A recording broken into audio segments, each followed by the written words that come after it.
YUSUF Hassan's shoulder was ripped open by a blast from a bomb. He says he heard the aircraft that dropped it. It filled his body with these pieces of shrapnel and blew his friend to pieces, killing him.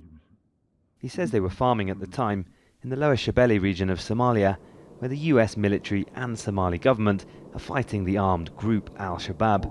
We've changed his name and hidden his face for his safety. I used to hear people talking about these airstrikes, but I had no experience of how bad it is. The strike came, I fell down before I heard anything. Something hit me, I became unconscious. The US fires missiles from drones and other aircraft in its fight against Al-Shabab. It's the only military using those weapons in Lower Shabelle. Its Africa Command told us it takes prudent measures to minimize civilian casualties and that only 2 civilians have been killed. We spoke to people who reported more.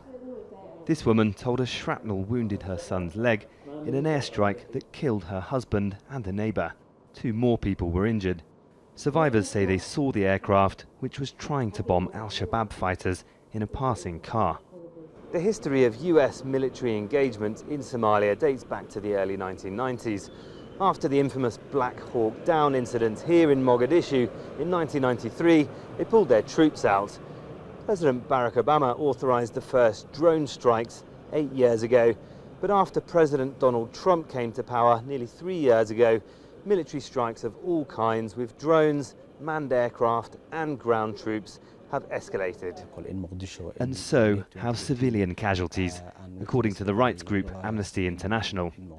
It's documented 17 civilian deaths and 8 injuries in US military airstrikes in Somalia since early 2017. Targeting individuals who are not directly participating in active hostilities, indiscriminately attacking them and killing them amounts to breach of international humanitarian law, and that can amount to war crimes. The US Military Africa Command told us its airstrikes didn't kill or injure any civilians in the cases documented by Amnesty or by us, and that it abides by armed conflict law. Some of Al-Shabaab's leaders and fighters have been killed by the airstrikes.